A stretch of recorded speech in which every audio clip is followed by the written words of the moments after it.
Hello dear students, how are you all? I hope you all are doing good.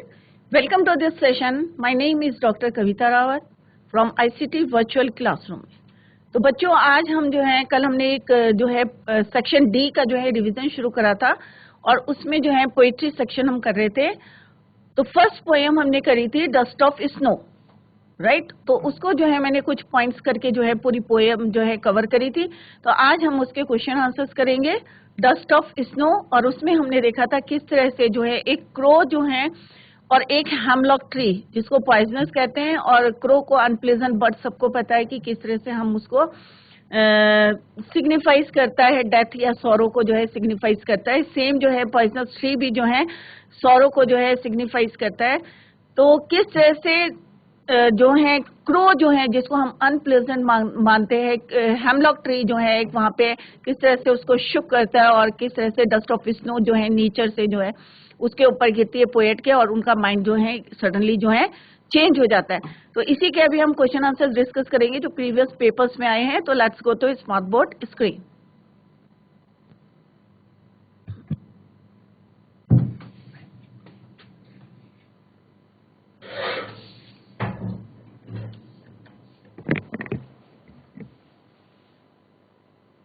तो बच्चों ये हमने first flight के लिए डस्ट ऑफ स्नो, जैसे मैंने शॉर्ट में दिया है तो आप लोगों को याद करने के लिए इट इज वेरी इजी।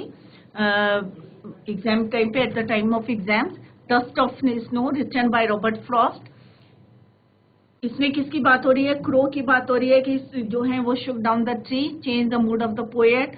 और कौन सा ट्री था? हेमलॉक ट्री को शुक करा था उसने। पॉइजनस ट्री है विथ व्हाइट फ्लावर्स। क्रो और हेमलॉक ट्री दो चीजें जो है दोनों अनप्लीजेंट बर्ड है, वो पॉइजनस ट्री है। सॉरो को जो है सिग्निफाइज करते हैं दोनों, रिप्रेजेंट सम ऑमिनस जो है इवेंट। डस्ट ऑफ स्नो क्या है? Hope and joy in the midst of the sorrow. जो डस्ट ऑफ स्नो थी किस तरह से पोएट का जो है मूड चेंज कर दिया था उसने, और ये जो है सिग्निफाइज करता है होप और जॉय करता है। जब हम दुखी होते हैं तो हमें जो है एक आशा या खुशी जो है देता है नेचर, राइट। तो यहाँ पे जो है बच्चों हमने 2018 में जो हमारा एक्सट्रैक्ट आया था जिससे ऐसे एग्जाम्स में आते हैं, तो वो हमने यहाँ पे सॉल्व करे थे। ये तो आप लोगों की समझ में आ गए होंगे। तो फर्स्ट हमने पैरा करा था, अभी हम जो है 20-30 वर्ड्स के जो क्वेश्चन आंसर्स हैं वो देखते हैं इसके आगे। तो एक ही जो फर्स्ट पैरा जो है ये वाला जो है आपके एग्जाम में आया था। अब हम करेंगे आंसर द फॉलोइंग क्वेश्चंस। अब यहाँ पे आपको चॉइस दी रहती है, शॉर्ट आंसर्स आते हैं। एक तो ये कॉम्प्रिहेंशन टाइप का आता है, दूसरा आपको आता है चॉइस दी रहती है शॉर्ट आंसर्स। इसमें answer any 2 of the following questions in 30-40 words, limit दी रहती है 30-40 वर्ड्स की, वो आपको करनी होती है।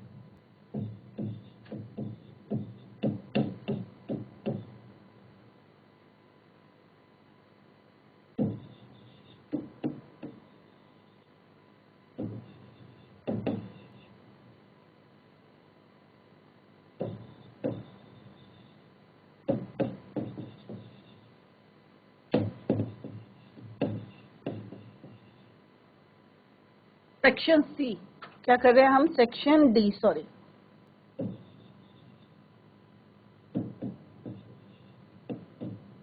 तो जो क्वेश्चन आता है आपका आंसर एनी इंटरनल चॉइस दी रहती है पेपर में।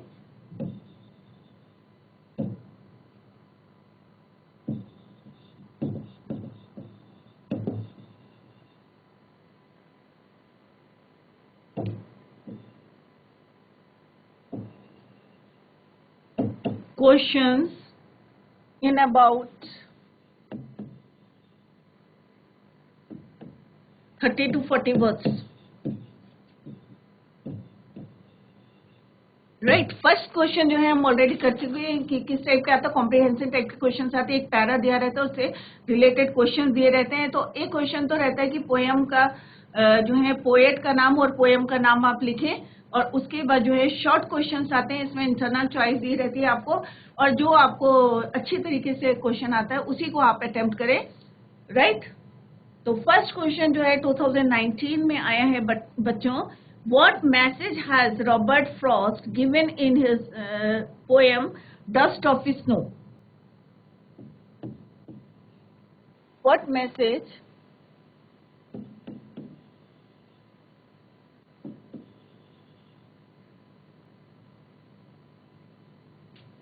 has Robert Frost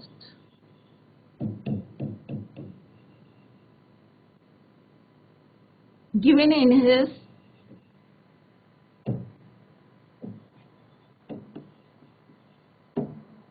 poem Dust of Snow?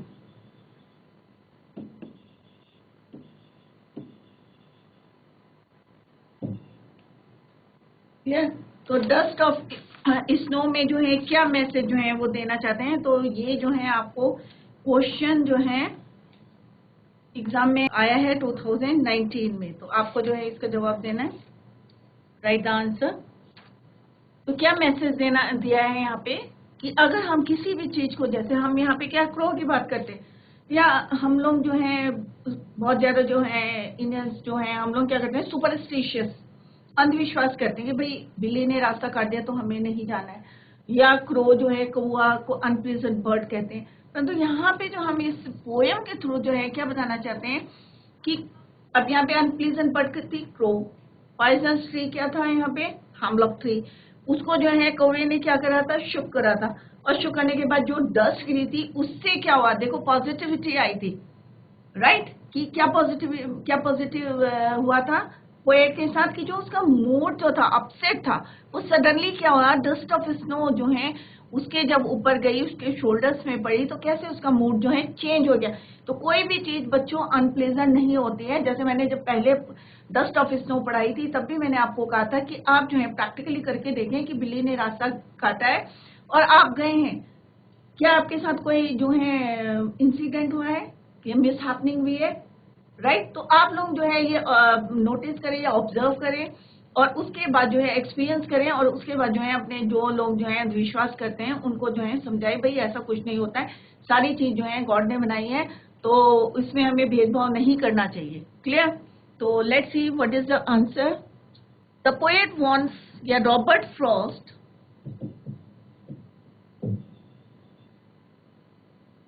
right, the poet wants to convey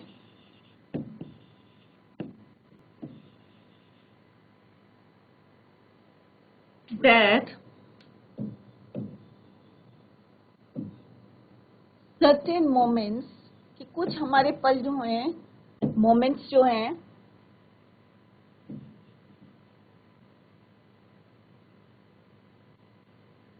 have larger significance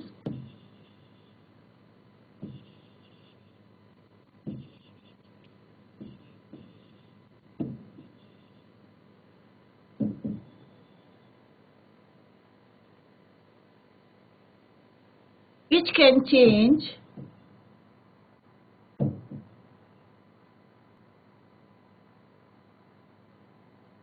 the life of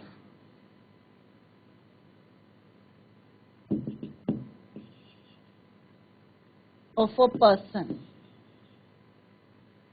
कि मतलब क्या करना चाहते हैं, क्या मैसेज देना चाहते हैं कि कुछ क्षण जो है हमारे ऐसे होते हैं कि उनका जो सिग्निफिकेंस होता है क्या होता है, लार्जर होता है किसी की भी लाइफ में। जैसे कि पोएट की जो है क्या लाइफ में हुआ था कि किस तरह से उसका जो मूड था वो अच्छा नहीं था, पूरा दिन उसका वेस्ट जा रहा था, बट सडनली जो है जो है क्रो ने किस तरह से उसको, जिसको हम अनप्लीजेंट मानते हैं, और किस तरह से उसकी वजह से जो है उसका पूरा दिन जो है, जो पल बचे थे पूरे दिन के अभी एंड हुआ था, तो वो जो है उसके अंदर एक जो है मूड चेंज हो गया था, माइंड जो है उसका चेंज हो गया था। नेक्स्ट क्वेश्चन है 2016 में आया है बच्चों। What do the crow and hemlock represent?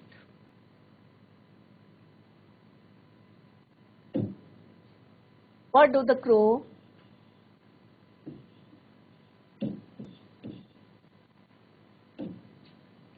and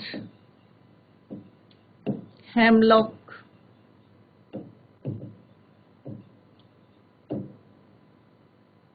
represent,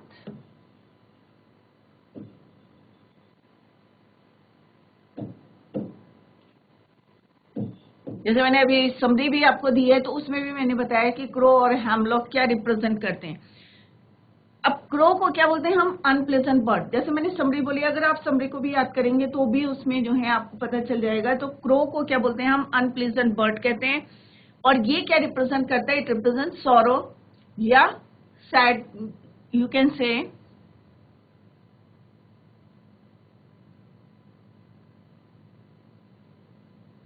The crow is extremely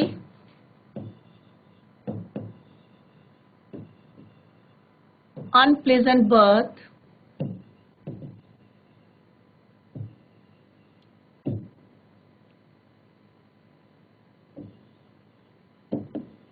It represents or it signifies भी कह सकते हैं आप,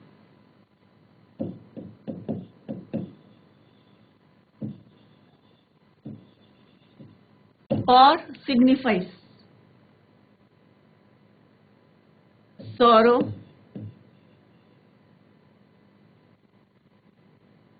डेथ भी कह सकते हैं, सैड भी कह सकते हैं आप।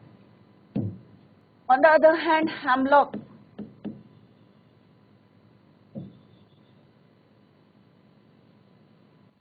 is a poisonous tree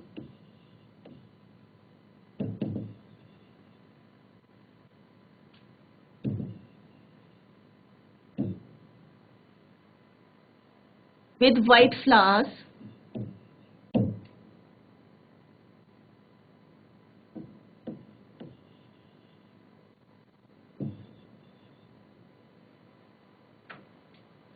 it also represents sorrow,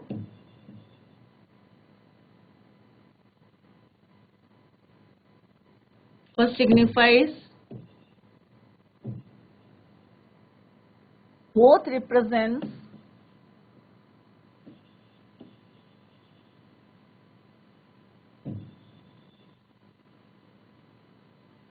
some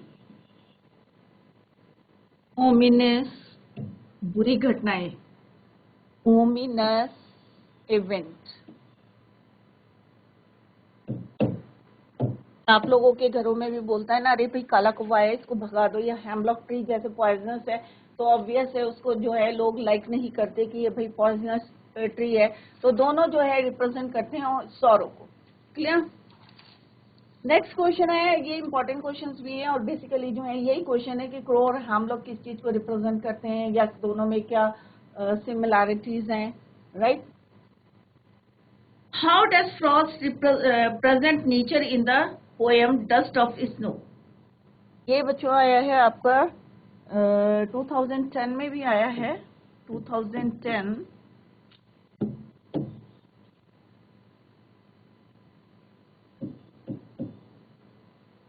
2012, 2015. Question is, how does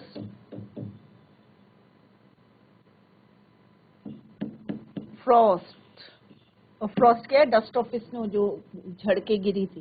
क्योंकि फ्रॉस्ट जो है हमारी क्या होती है कि पेड़ों में जो है जब स्नोफॉल होता है तो थोड़ी सी बर्फ जो है उसमें क्या हो जाती है? जम जाती है, फ्रीज हो जाती है। Present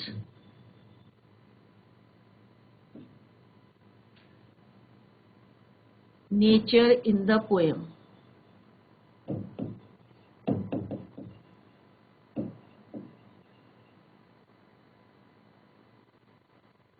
dust of snow.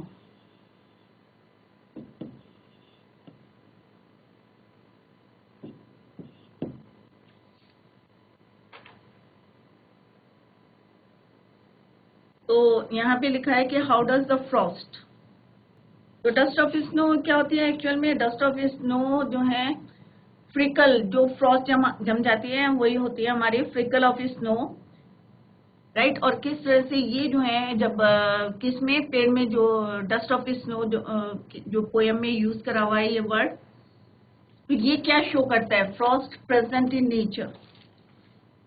Nature give a sense of sorrow as well as joy. तो यहाँ पे जो फ्रॉस्ट है, present nature in the poem, ये हमें क्या बताता है? नेचर और it's nature, frost present nature gives a sense of sorrow as well as joy. मतलब एक सॉरो का भी और एज वेल एज जॉय, खुशी भी देता है और दुख भी देता है। तो क्या प्रेजेंट करता है? मतलब इसका मतलब क्या? हाउ डज फ्रॉस्ट, जो फ्रॉस्ट है वो कैसे प्रेजेंट करता है nature in the poem dust of snow में जो है आप किस तरह से वो प्रेजेंट होता है, उसका जो है आपको आंसर देना है। तो it's very simple.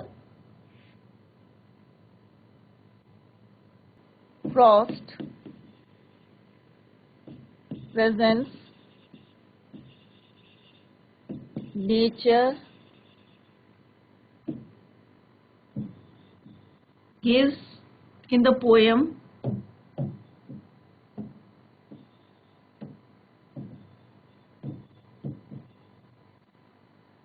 dust of snow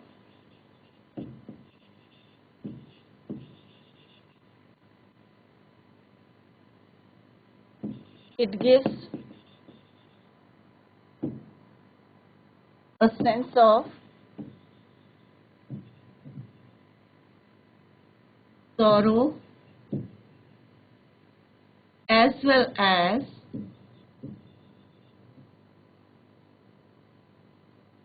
joy,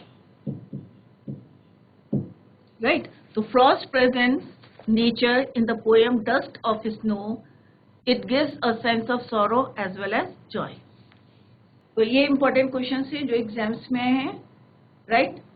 अगर हम पोएम में देखेंगे तो अगर राइमिंग स्कीम देखेंगे हम, तो जैसे हमने बताया कि राइमिंग स्कीम कैसे देखते हैं पोएम में, तो लेट्स सी कि आपकी पोएम होगी द वे ऑफ क्रो, तो हमने क्या देखना है कि सेंटेंस के एंड में कौन सा वर्ड है और वो जो क्या है कौन सा साउंड प्रोड्यूस कर रहा है। जैसे the way of a crow, the way a crow, crow. Second है शिफ्ट डाउन ऑन मी, तो क्रो और मी दोनों का साउंड जो क्या है डिफरेंट है, तो क्रो को हम ए नंबर देंगे और दूसरे को क्या देंगे? B, right? ए और B. Next is the dust of snow, अब क्रो और स्नो साउंड जो है सेम कर रहे हैं, क्रो स्नो, तो इसको क्या देंगे हम? ए। फ्रॉम ए हेमलॉक ट्री, मी और ट्री, स्लाइटली क्या है ये साउंड कैसा दे रहे हैं? Same sound. तो राइमिंग स्कीम क्या होगी बच्चों? A B, right? A B, क्योंकि क्रो जो है स्नो से राइम कर रहा है, मी जो है ट्री से राइम कर रहा है, तो यहाँ पे स्कीम कौन सी रहेगी? A B. सेकंड में भी सेम है, हैज गिवन माई हार्ट ए, फिर मूड है, तो टोटली साउंड डिफरेंट कर रहे हैं। हमें ये नहीं देखना कि कौन सा वर्ड है, हमें ये देखना है कि साउंड कौन सा कर रहा है। तो हार्ट, पार्ट, मूड, रूड, तो ए बी, तो दोनों पैरा में जो है सेम राइमिंग स्कीम है, that is your A B. Next poem है बच्चों आपकी फायर एंड आइज, और इसमें जो है हम और भी ऐड कर सकते हैं आंसर। एक आंसर ये है आपका और दूसरा आंसर जो है यू कैन राइट, और दूसरा इसको इस तरीके से भी हम लिख सकते हैं, Frost has presented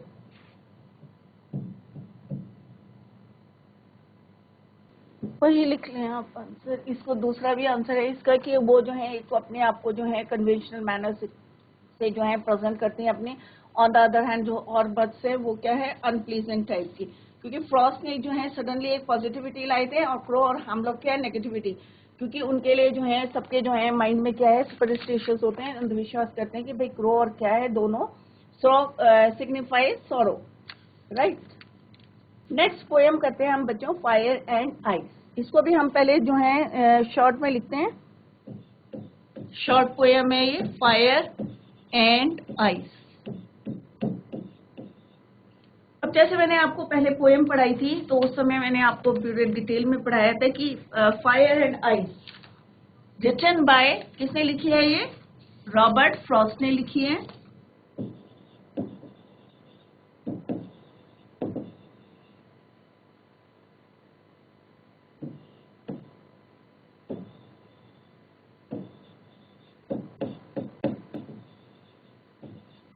Robert Frost ने ये पोएम लिखी और इसमें बोला है कि जो हमारा वर्ल्ड है इसका जो एंड है पेरिश, जो एंड है वो किससे हो सकता है, कुछ ने बोला कि फायर से, और सबके व्यूज क्या थे, आइस से। दोनों से जो है वर्ल्ड का एंड हो सकता है। कैसे हो सकता है, क्या सिग्निफाइज करता है, फायर किसको सिग्निफाइज करता है, आइस हमारा किसको सिग्निफाइज करता है। तो सम से कुछ लोगों ने क्या बोला बच्चों, सम से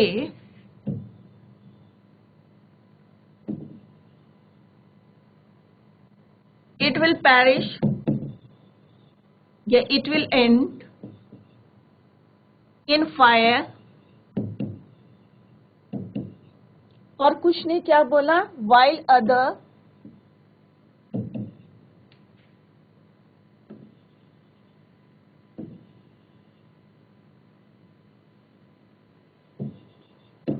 it will end in ice. सबके व्यूज अलग अलग थे।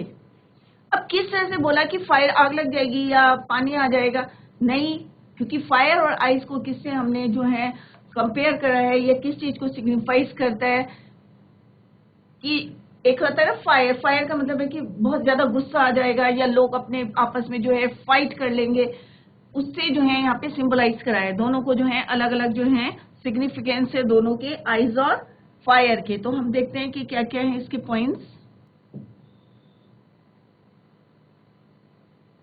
फायर, आइस, तो शॉर्ट में लिखिए तो आपको इजी रहेगा एग्जाम में। स्टैंड्स फॉर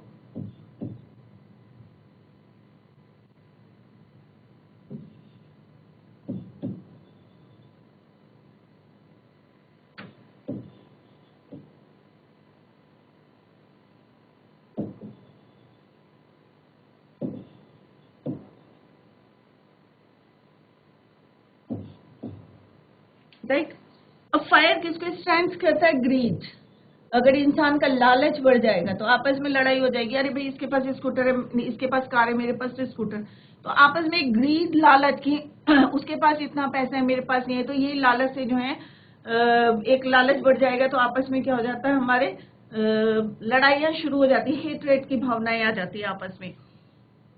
एवराइज, कंजूस,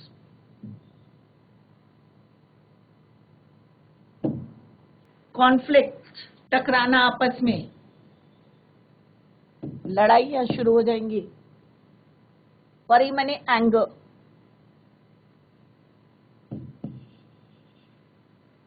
तो यहाँ पे फायर मतलब इस तरह से लोगों का लालच बढ़ जाएगा या कंजूसी करेंगे, और होता है ना कईयों के अंदर जो है कॉन्फ्लिक्ट, आपस में लड़ाइयां शुरू हो जाएंगी, एंगर करेगा, गुस्सा करेगा।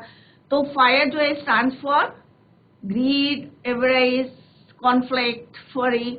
सिमिलरली आइज, तो कुछ लोगों ने कहा है कि अगर जो है हम आपस में जो है बहुत ज्यादा लालच करना शुरू कर देंगे, आपस में लड़ाइयां शुरू कर देंगे, तो इस जो है वर्ल्ड का एंड हो जाएगा। तो फायर, इसलिए उन्होंने कहा कि it will end in fire. Second, कुछ लोगों के जो है व्यूज थे कि जो भाई नहीं, पूरा वर्ल्ड जो है किस तरह से एंड होगा, क्रुएल्टी से, इनटॉलरेंस,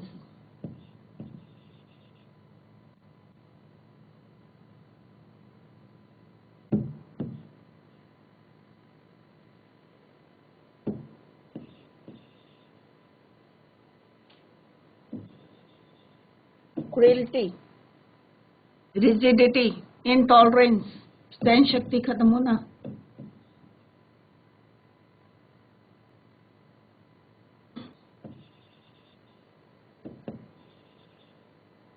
rigidity, insensitivity,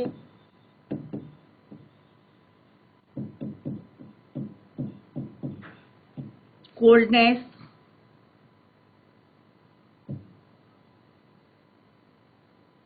indifference,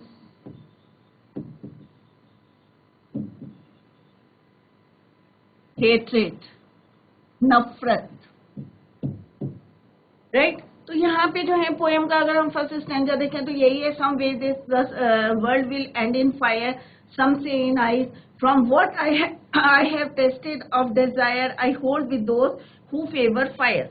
अब यहाँ पे जो है पोएट ने किस तरह से बोला है कि जो वर्ल्ड है वो जो है, कुछ लोग क्या कहते हैं कि इसका जो है किससे एंड होगा, फायर से, कुछ कहते हैं इसका एंड हो जाएगा किससे, आइस से। परंतु मैं क्या चाहता हूँ, पोएट कह रहे कि मेरी क्या डिजायर है, मेरा क्या इच्छा है कि मैं जो हूँ किसकी तरफ जो है, किसका टेस्ट लूं।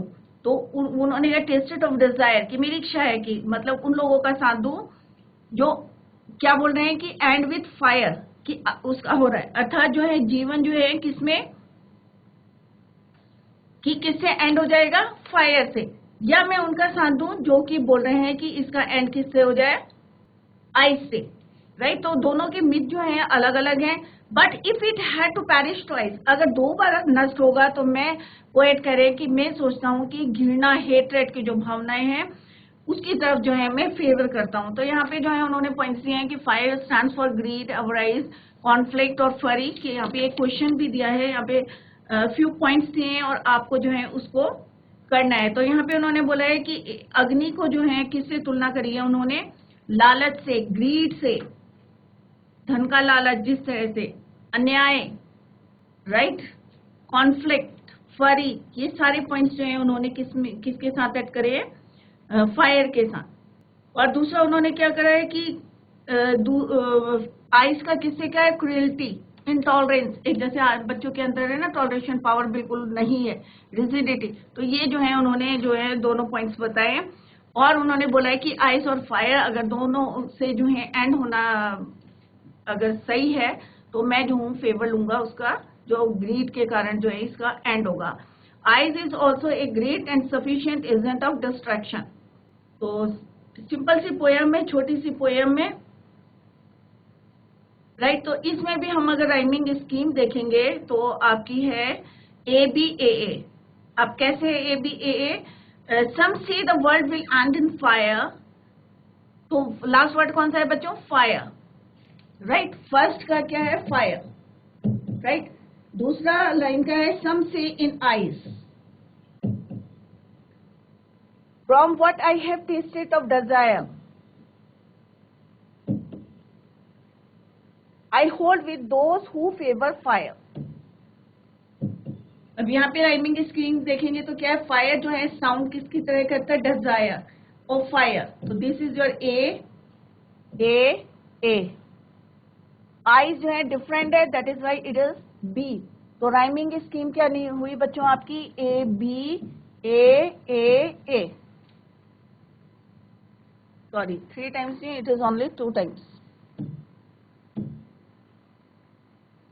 ए बी ए। किस तरह से बनाते हैं ये मैंने आपको बताया, साउंड देखना है आपको, वर्ड देखना, लास्ट वर्ड देखना है। This is the last word of the first line, second line का लास्ट वर्ड है आइस, थर्ड का है डिजायर, फोर्थ का है फायर। इनका हमें देखना है कि साउंड कैसा आ रहा है, फायर आइस, नॉट राइम कर रहे हैं, फायर डिजायर एंड फायर, ये ए बी ए। अब हम देखते हैं कि इसमें जो है एग्जाम में कैसे कैसे जो है किस तरह से जो है क्वेश्चंस आए हैं। तो फर्स्ट जो है कॉम्प्रिहेंशन क्वेश्चंस जो है फर्स्ट आया है आपको, read the following extract and answer the question that follow, some say the word, right. और क्वेश्चंस देखते हैं कौन कौन से क्वेश्चंस आए हैं। तो फर्स्ट क्वेश्चन सेम जैसा उसमें आया था, read the following extract and answer the following, answer the questions that follow.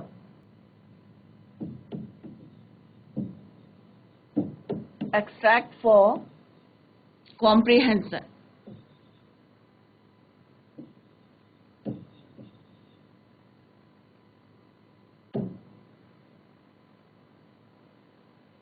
तो फर्स्ट आया है आपका 2017 में,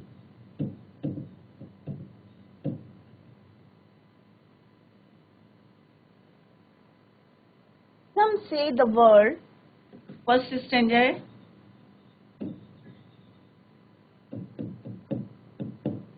ये आप अपनी बुक में देखें, who favor fire, and the first question, whom does the poet stand with?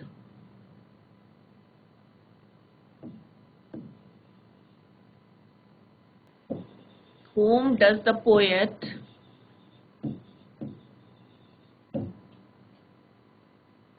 stand with?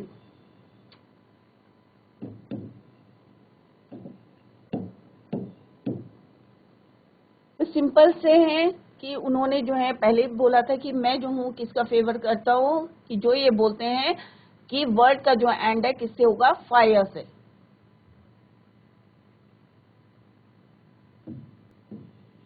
The poet, अब यहाँ पे हम क्या लगाएंगे, एस, स्टैंड्स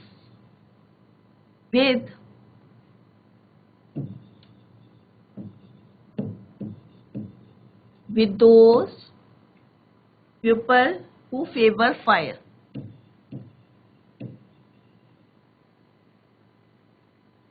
जो किसका फेवर करते हैं, फायर का, who favor fire. Clear? Next question is, name the poem and the poet.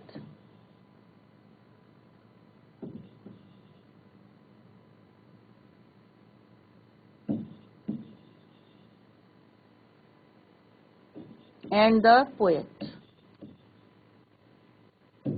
The name of, या तो आप ऐसे लिख सकते हैं, the name of the poem is this and this, और name of the poet is this and this, right? या आप लिखेंगे the poem is, दोनों तरीके से आप लिख सकते हैं।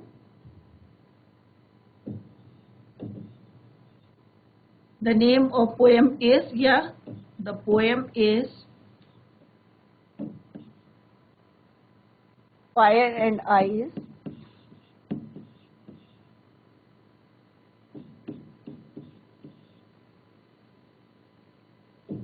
and the poet is and the poet is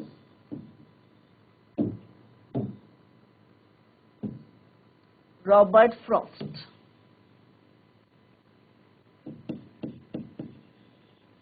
या सिंपल एक लाइन में लिख सकते हैं, the poem, the name of the poem is Fire and Ice, composed by Robert Frost. The poem is Fire and Ice and the poet is Robert Frost. Come to the next question. Next question है, what are the two different views? दो different views कौन कौन से हैं? Two different views about the end of the fire. अब आप लोगों को end of the word, तो आप लोगों को क्लियर हो गया होगा। एक तो है the word, किसमें end होगा, फायर में, और दूसरा क्या है, ice. Third question simple questions रहते हैं, आंसर्स भी उसी में रहते हैं। तो बच्चों, अगर आपको किसी भी जो है सेक्शन में, चाहे ए सेक्शन हो, चाहे बी सेक्शन हो, सी सेक्शन हो, कहीं पे भी आपको कोई भी प्रॉब्लम है, तो आप जो है सिस्टम के माध्यम से पूछ सकते हैं। या किसी चैप्टर में या कोई पोएम आपके समझ में नहीं आया है, तो आप अपने जो है डाउट्स को क्लियर कर सकते हैं, क्योंकि अभी आपके पास समय है, क्योंकि फिर बोर्ड एग्जाम्स होंगे। तो आपके जो भी डाउट्स हैं या क्वेरीज हैं, आप लोग यहाँ पे जो है सिस्टम के माध्यम से हैंड रेज कर सकते हैं। या ग्रामर सेक्शन में अगर कहीं समझ में नहीं आया है, आपको एक्टिव पैसिव नहीं आया है या मॉडल्स नहीं आया समझ में, तो आप लोग जो है यहाँ पे क्लियर कर सकते हैं अपने doubts. Okay, that's all for today. Take care, have a nice day.